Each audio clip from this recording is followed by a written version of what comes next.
Hello guys, welcome back to my YouTube channel. तो आज मैं 2021 का जो है डाइफाइट का जो है post graduate diploma in industrial fermentation and cold technology का एंट्रेंस एग्जाम पेपर जो है डाल रहा हूँ। क्योंकि जो है और आंसर की में कभी कभी गलत आ जाते हैं, तो उस हिसाब से कभी कभी गलत भी हो जाते हैं। तो मेरी कोशिश यही है कि मैं सारे आपको क्वेश्चन सही कराऊँ, लेकिन फिर भी आप लोग एक बार चेक कर लीजिएगा, ठीक है। और तो देरी ना करते हुए मैं पहला जो क्वेश्चन आपसे स्टार्ट करता हूँ। और 2023-24 के मैं डाल चुका हूँ, ठीक है। 22 का भी शायद पड़ा हुआ है। तो सारे पेपर आप देख लीजिए और सही से आप तैयारी कर लीजिए, ठीक है। तो पहला क्वेश्चन दिया हुआ है, in an experiment point 100 mole H2 and point 100 mole I2 are mixed in a 1 litre container. The reaction forms HI if Kc की वैल्यू हमें 50 दी है for the reaction. What is the equilibrium concentration of HI, ठीक है। तो इसमें हमें जो है इसकी वैल्यू बतानी है। HI की जो है आपकी कंसंट्रेशन की HI कितनी रहेगी। तो इसका मैं आपको जो है पहले आंसर बता दे रहा हूँ, फिर आपको सोल्यूशन बता दूंगा। तो इसका जो आंसर रहने वाला वो पहला आंसर रहने वाला 0.156, ठीक है। तो मैं अब इसका सोल्यूशन डालता हूँ। तो देखिए ये रिएक्शन दी है H2 प्लस H2 बराबर 2HI। तो Kc की वैल्यू हो जाएगी, तो ये दिया है, इसका स्क्वायर हो जाएगा, तो HI स्क्वायर H2I2, ठीक है। तो ये 2 मोल है, इसे 2x मान लिया, ठीक है, 2x स्क्वायर। और इसकी वैल्यू दे रखी है, तो 0.1 - x, 0.1 - x, और Kc की वैल्यू 50 दे रखी है, ठीक है। तो इसे 2x और 0.1 - x को 0.1 - x इसका स्क्वायर हो जाएगा पूरे का।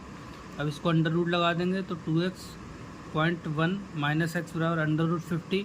तो √50 की वैल्यू हो जाएगी हमारी 2x डिवाइड बाई 0.1 - x, ये हो जाएगी 7.071, ठीक है। अब कैंची गुणा कर देंगे। कैंची गुणा करने के बाद में देखिए आ जाएगा 2x बराबर हो जाएगा पॉइंट्स, ये 0.1 से मल्टीप्लाई करेंगे तो 0.7071 माइनस 7.071x, और इसको इधर ले आएंगे तो हो जाएगा 9.071x बराबर हो जाएगा 0.701, ठीक है। इससे क्या कर देंगे, इससे डिवाइड कर देंगे, और डिवाइड करने के बाद में जो वैल्यू आ जाएगी हमारे पास में 0.0779 एक्स की वैल्यू, और HI की सांद्रता हमारे 2x मानी है, तो 2 × 0.0779 और इसकी मल्टीप्लाई करेंगे तो 0.1559 हो जाएगा, और इसको 9 को हम 6 कर देंगे, तो इसका जो आंसर हो जाएगा 0.156 m, ठीक है, मोल। तो क्वेश्चन नंबर दूसरा देखिए। क्वेश्चन नंबर दूसरा कह रहा है, कंसीडर द रिएक्शन H2Cl2 और CCCl4 and CS plus 3Cl2 और delta H degree equals to हमारा 84.3 kg। If the above reactants and produce are contents in a closed vessel, the reaction system at equilibrium, the number of moles of CH2 can be increased by. तो कहने का मतलब है कि प्रक्रिया पर विचार करना है, ठीक है। तो मोल की संख्या अगर बढ़ाया जा सकता है, किस प्रकार बढ़ाया जा सकता है। तो दूसरे का आंसर रहेगा आपका पहला, adding some H2Cl2 to the system. तो दूसरे का पहला हो गया। तो क्वेश्चन नंबर तीसरा देखिए, हिंदी और अंग्रेजी में दोनों में देख लीजिए।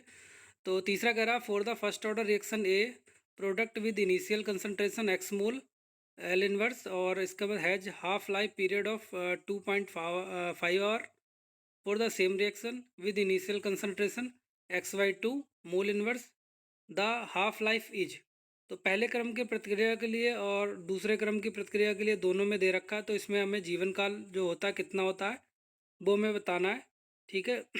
तो इसके लिए इसका जो आंसर हो जाएगा वो आपका 2.5 आवर हो जाएगा, मतलब तीसरा ऑप्शन हो जाएगा, ठीक है। तो आप जो इसका जो है सोल्यूशन देख लीजिएगा। चौथा क्वेश्चन में फिर एक रिएक्शन दी हुई है, for the reaction N2O5 equals to 2NO2, और इसका half O2, the value of rate disappearance of N2O5 is given 6.5 × 10⁻⁻2 mole inverse और S inverse. The rate of formation of N2O and O2 is given respectively is. तो इसका जो answer हो जाएगा चौथे का आपका हो जाएगा दूसरा, मतलब 1.3 10⁻⁻2 mole L inverse and S inverse and 3.25 × 10⁻⁻2 mole inverse और S इनवर्स, ठीक है। तो चौथे का आपका हो गया दूसरा। अब मैं आपको पांचवा क्वेश्चन बता रहा हूँ। पांचवा क्वेश्चन का, how many grams of the Ca metal are produce by the electrolytes of molten CaVr2 using a current of 30 ampere for 10 hour. तो 10 घंटे के लिए 30 एम्पियर धारा का उपयोग करके हमें पिघलाते हुए CaVr2 को इलेक्ट्रोलिसिस द्वारा कितने ग्राम Ca धातु को उत्पादित किया जाता है। तो पाँचवें का आंसर रहेगा आपका दूसरा 224 इसका आंसर रहने वाला है। ठीक है, कई सारे जो क्वेश्चन है वो रिपीटेड हैं, आप सारी वीडियो देखिएगा। छठा क्वेश्चन कह रहा है van 1 mole CrCl3 into 6H2O is treated with the excess of AgNO3. 3 mole of AgCl are obtained. The formula of the complex is, जब 1 मोल को AgNO3 की अधिकता से उपचारित किया जाता है तो 3 मोल AgCl प्राप्त होता है। तो इसका सूत्र आपको बताना है। तो छठे का आपका रहेगा चौथा, मतलब Cr ब्रैकेट में H2O का होल 6 और पूरा का ब्रैकेट Cl3। ठीक है, क्वेश्चन नंबर 7 में कह रहा है कि what is the correct order of electronegativity among the following option. तो विद्युत ऋणात्मक का सही क्रम क्या है। तो ये क्वेश्चन कई बार रिपीटेड है और सारे पेपर में अधिकतर आ चुका है। एक बार जो है सारे पेपर देख लीजिएगा और इस टॉपिक से रिलेटेड आप और भी देख लीजिएगा।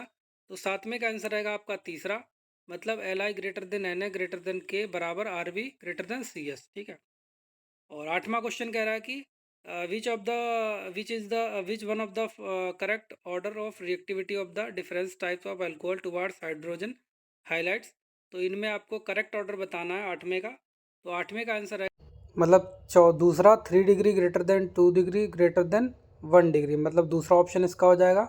तो वीडियो को लाइक करें, कमेंट करें, ठीक है, और शेयर कर दें और तैयारी अच्छे से करें और नोट्स प्रॉपर बना लें। ठीक है, और इसी से रिलेटेड आप जितने भी टॉपिक हैं सारे आप अच्छे से पढ़ लीजिए। ठीक है, और नवा क्वेश्चन कह रहा है which among the following does not exhibit geometric isomers. निम्नलिखित में कौन सा ज्यामितीय समरूपता प्रदर्शित नहीं करता।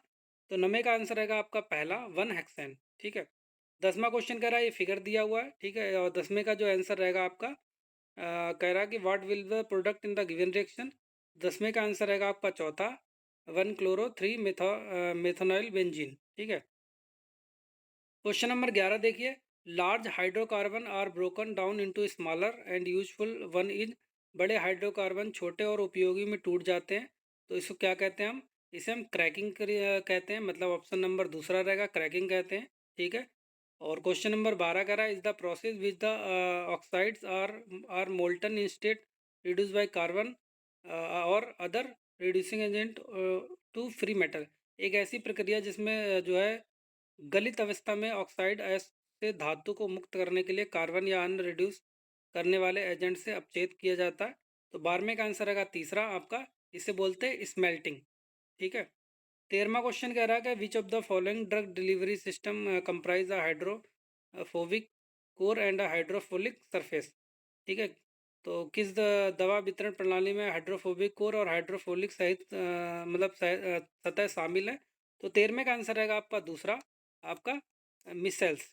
ठीक है, 14वां क्वेश्चन कह रहा है कि द फाइंड्स का उपयोग find observation isomers can be use to model.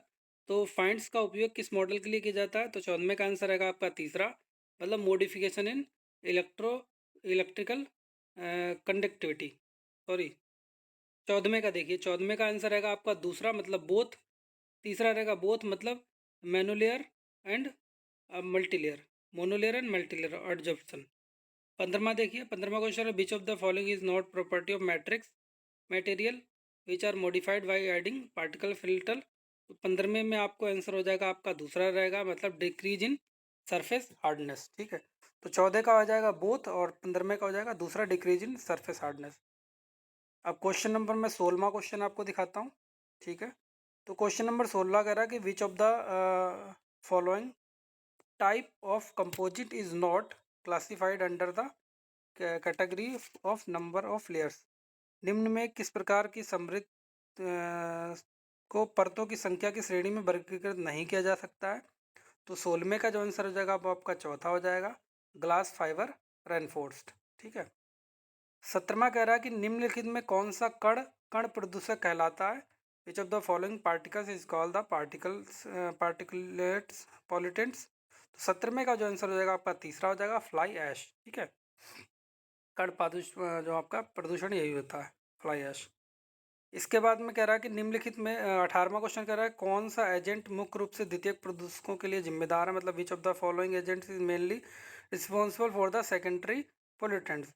तो 18वें का आंसर हो जाएगा आपका चौथा, ऑल ऑफ दीज, मतलब आपका स्मॉग, ओजोन हो गया, सल्फर डाइऑक्साइड हो गया, सल्फर ट्राइऑक्साइड हो गया, ठीक है, nitrogen dioxide and sulphur trioxide, ये सारे हो जाएगा। चौथा ऑप्शन हो जाएगा। 19वां देखिए, आंसर हो जाएगा आपका चौथा, मतलब ग्रिट, ठीक है।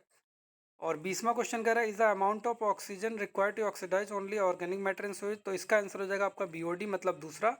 और 19वां कह रहा है represent the heavier inert matter in the waste water, तो 19वां का हो जाएगा चौथा, ठीक है, 19वां का चौथा, 20वें का आपका दूसरा हो जाएगा।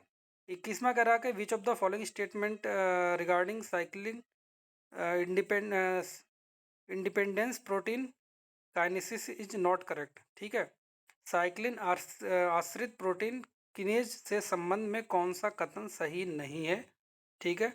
तो आपका 21वें का जो आंसर हो जाएगा वो आपका चौथा हो जाएगा, मतलब each type of cell contain one specific form, ठीक है।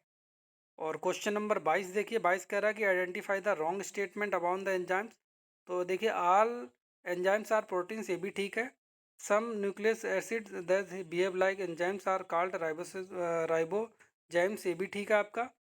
और enzymes of thermophilic and organism retain their catalytic power at high temperature, ये भी ठीक है। और चौथा क्वेश्चन कह रहा है कि राइबोजाइम बाज डिस्कवर्ड बाय अल्टमान ईटीएल, तो ये जो है चौथा आपका गलत है। इसमें अल्टमान के साथ में जो हमारे दूसरे भी हैं, दो लोगों ने राइबोसोम की खोज की थी, ठीक है। तो चौथा हमारा गलत ऑप्शन हो जाएगा। और 22वां क्वेश्चन कह रहा है एंजाइम के बारे में गलत कथन आपका हो गया। 23वां क्वेश्चन कह रहा है कि chitin present in exoskeletons four of arthropods is, arthropods में एक्सोस्केलेटन्स में मौजूद काइटिन क्या है, तो काइटिन इसमें 23वें का आंसर हो जाएगा आपका दूसरा, मतलब आपका हो जाएगा होमोपोलीसैकेराइड्स, ठीक है, 23वें का दूसरा हो जाएगा। अब क्वेश्चन नंबर आपको 24वां बताते हैं, ठीक है। तो 24वां कह रहा है which of the following amino acids of structure that does not contain sulphur is, तो आपका निम्नलिखित में कौन सा अमीनो एसिड या संरचना जिसमें सल्फर नहीं होता है, तो 24वें का आंसर हो जाएगा आपका पहला, मतलब आपका ट्रिफोफेन, ठीक है, ट्रिप्टोफेन। 25वां कह रहा है कोएंजाइम इज, तो 25वें का आंसर हो जाएगा आपका चौथा। मैं डायरेक्ट आंसर आपको बता दे रहा हूँ जिससे आपका टाइम बचे, ठीक है। तो 25वां क्वेश्चन का क्या कह रहा है coenzyme is always a protein, often a metal, और ऑलवेज इन ऑर्गेनिक कंपाउंड, और ऑफन अ विटामिन, तो 25वें का आंसर हो जाएगा आपका चौथा, ऑफन अ विटामिन, ठीक है। और 26वां कह रहा है एटीपी इज, तो आपका हो जाएगा आंसर इसका, पहले मैं आपको ऑप्शन बताता हूँ, nucleotide, nucleosides, nucleic acid and vitamin, तो इसका आंसर हो जाएगा 26वें का आपका पहला, ठीक है, न्यूक्लियोटाइड्स। 27 में कह रहा है T R N A has peptidyl transferase activity, ठीक है, ट्रांसफेज गतिविधि होती है टी आर एन ए में, तो इसका आंसर हो जाएगा आपका ट्रू या फॉल्स बताना है, ठीक है। तो 27वें का आंसर हो जाएगा आपका फॉल्स, मतलब गलत है ये। और 28वां कह रहा है कि lipopolysaccharides in a cell wall is characteristics of, तो कोशिका भित्ति में आपको लिपोपोलीसैकेराइड्स विशेषता है, कौन सी विशेषता होती है, तो 28वें का आंसर हो जाएगा आपका दूसरा, मतलब ग्राम निगेटिव बैक्टीरिया, ठीक है। तो इसका आंसर हो जाएगा आपका दूसरा, ग्राम निगेटिव बैक्टीरिया। और 29वां कह रहा है कि आपका the availability of an organic to resist infection by the pathogens is called, किसी जीव के रोग जनकों द्वारा संक्रमण का प्रतिरोध करने की क्षमता को क्या कहा जाता है, तो इसको हम क्या कहते हैं, इम्यूनिटी सिस्टम, ठीक है। आपको पता है इम्यूनिटी सिस्टम क्या होता है, ठीक है। तो इसका जो आंसर हो जाएगा आपका 29वें का तीसरा हो जाएगा। और इसमें कह रहा कि आपका जन्मजात रोग प्रतिरोध क्षमता जन्म से मौजूद होते हैं, ये तो ठीक है। इसकी कोई स्मृति नहीं होती, हाँ ये भी ठीक है, इसमें कोई भी स्मृति नहीं होती, तो इसका आंसर हो जाएगा आपका ट्रू, मतलब पहला हो जाएगा, ये सही बात है, कोई भी स्मृति नहीं होती है। 31 में कह रहा है कि आपका प्योर गैस दिया हुआ है और रिएक्टर में 50% of this A is converted to V through the reaction A equals to 3V, mole fraction of A in the exit stream, तो शुद्ध एक गैस अवस्था में एक रिएक्टर में प्रवेश करता है, इसका 50% ए इक्वल्स टू 3V प्रतिक्रिया के माध्यम से बी में परिवर्तित हो जाता है, निकास धारा ए का मोल अंश है, तो 31वें का जो आंसर हो जाएगा आपका तीसरा हो जाएगा, मतलब 1/4। तो इसका जो है आप क्या नाम सोल्यूशन नेट पे देख लीजिएगा या आप लोग सोल्यूशन कर लीजिएगा, इतना टाइम नहीं है हमारे पास में। और 32वां कह रहा है कि नियत घनत्व का एक Newtonian fluid constant density in an vertical cylinder which is rotating about in its axis at a constant angular velocity at steady state the shape of the free surface will be. तो कहने का मतलब है कि एक आपका ऊर्ध्वाधर बेलन में है आपका न्यूटोनियन द्रव और अपनी धुरी पर परितः एक नियत कोणीय वेग से घूम रहा है, तो स्थिर अवस्था में मुक्त पृष्ठ का आकार क्या होगा? तो इसका जो आंसर हो जाएगा आपका पहला हो जाएगा, मतलब पैराबोला। ठीक है। 33वां क्वेश्चन कह रहा है कि the flow of an ideal fluid is called. तो आइडियल फ्लो क्या होते हैं? इसमें नॉट कंप्रेसिबल होते हैं और नो विस्कोसिटी होती है, तो इसके लिए जो इसका आंसर हो जाएगा आपका पोटेंशियल फ्लो हो जाएगा। ठीक है। 34वां देखिए, एक भट्टी के एक मिश्रित सपाट दीवार में दो सामग्रियां ए और बी से बनी है। ए का तापीय चालकता घटक बी की तुलना में 2 गुना है। ए की परिध की मोटाई बी की तुलना में बी की आधी है। यदि दीवार की भुजाएं 400 और 1200 केल्विन ताप पर है तो सामग्री ए की परत पर तापमान की गिरावट क्या होगी? तो इसका आप लोग सोल्यूशन जो है कर लीजिएगा। तो इसका मैं आंसर आपको बता दे रहा हूँ। तो इसका जो आंसर रहेगा 34वें का, डायरेक्ट आपको बता दे रहा हूँ, मतलब 160। ठीक है, 160 केल्विन। और 35वां क्वेश्चन कह रहा है कि minimum number of ideal stage are required in a fractionating column when the reflux ratio is equal to. इन एक आंशिक कॉलम में आदर्श चरणों की न्यूनतम संख्या की आवश्यकता होती है जब भाटा अनुपात बराबर होता है। ठीक है। तो इसका जो आंसर रहेगा, चौथा रहेगा, मतलब इन्फिनिटी। ठीक है। तो 35 हो गए। और क्वेश्चन नंबर 36 देखिए। 36 क्या कह रहा है? 36 कह रहा है heat transfer occurs by natural convection because the change in temperature cause difference in. तो आपका प्राकृतिक संबंध द्वारा गर्मी हस्तांतरण होता है क्योंकि तापमान में परिवर्तन के कारण अंतर क्या होता है? तो इसका जो आंसर रहेगा आपका डेंसिटी, मतलब घनत्व। ठीक है, दूसरा हो जाएगा। और 37वां क्वेश्चन कह रहा है व्हेन एस बराबर के am the velocity of enzyme catalysis reaction is. तो इसका जो आंसर रहेगा वो आपका रहेगा 0.5 V मैक्स, मतलब तीसरा। ठीक है। और 38वां कह रहा कि selectivity can be expressed as. चयनकता को यह रूप में व्यक्त किया जाता है।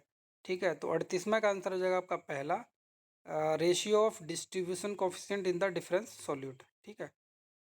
तो 38 होगा। वीडियो को लाइक कर दें और कमेंट कर दें, शेयर कर दें, और आप जो है क्वेश्चन को चेक करते रहिएगा। ठीक है। और जो है नोट्स बनाते रहिएगा और अच्छे से तैयारी कीजिएगा।